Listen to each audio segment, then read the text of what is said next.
வணக்கம். இன்றைக்கி நாங்கள் ரவையில் கேசரி செய்கிறது எப்படின்னு பார்ப்போம். அதுக்கு என்னென்ன சாமான் தேவையாண்டா 200 கிராம் ரவை, 120 கிராம் சீனி, ப்ளம்ஸ், கஜு, ஏலக்காய் 3 சேர்த்து 40 கிராம், பால் 250 milli litre, butter 50 gram, colour தேவைக்கேற்ற. நாங்கள் இப்போ சட்டியை அடுப்பில் வச்சுட்டு முதல் ஏலக்காயை சூடாக்குவோம். 3 ஏலக்காய் சொன்ன நான் அடுப்பு சிம்மில் தான் வைக்கணும். கூட விட்டால் டக்கண்டு ஏலக்காய் எரிஞ்சிடும்.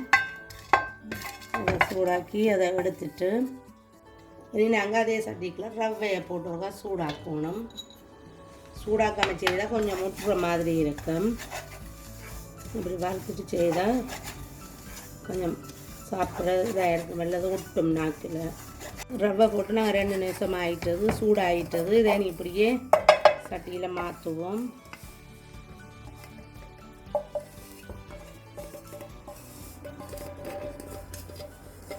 அதே சட்டியில் பட்டரை போட்டுட்டு அது 50 கிராம் எடுத்து வச்சுனாங்க. அந்த பட்டரை அதில் கொஞ்சத்தை போட்டுட்டு இதை வறுத்து வைப்போம்.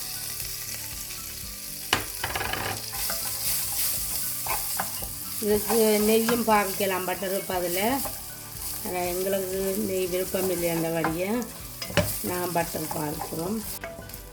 இப்படி பொரிஞ்சு வந்த பிறகு அதையும் சட்டியில் மாற்றிட்டு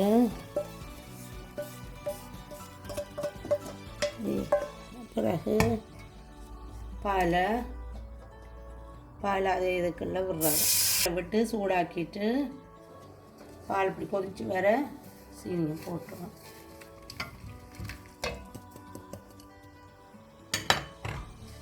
அதையும் கலக்கிட்டு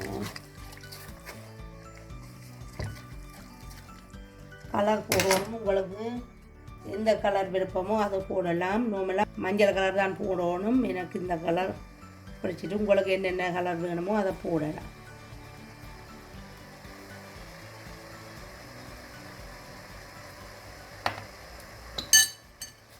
போட்டுட்டு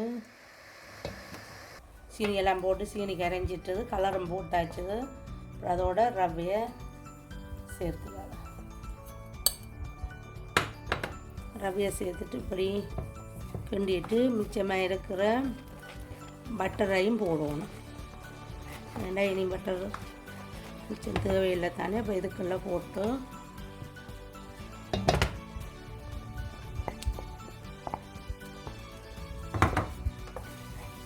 மிக்ஸ் பண்ணினேன்.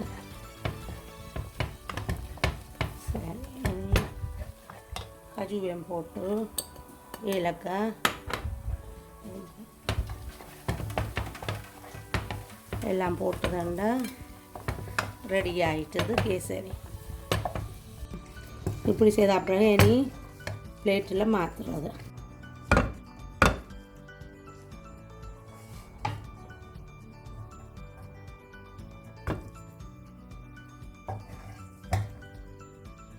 இப்படி அமர்த்தி விட்டீங்கன்னா நல்ல சேஃபான இதை ரவட்டி இருக்கும். உங்களுக்கு சுவமாக இருக்கும்.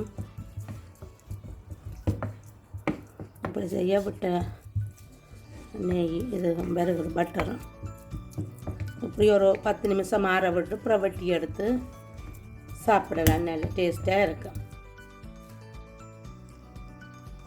இது செய்தாச்சுது. இனி உங்களை நான் இப்படி வெட்டி காட்டணும். இப்படி இருக்குதுன்றது வெட்டி வச்சிருக்கிறது தொண்டு நல்லா டேஸ்ட்டாக இருக்குது. நான் சாப்பிட்டு பார்த்தது டேஸ்ட்டாக இருக்குது. நீங்களும் செய்து பாருங்கோ. செய்து பார்த்து நல்லா இருந்தால் கமெண்ட் பண்ணுங்கோ, எழுதுங்கோ. நல்லா இருக்குங்க. இந்த வீடியோ பார்த்ததுக்கு நன்றி.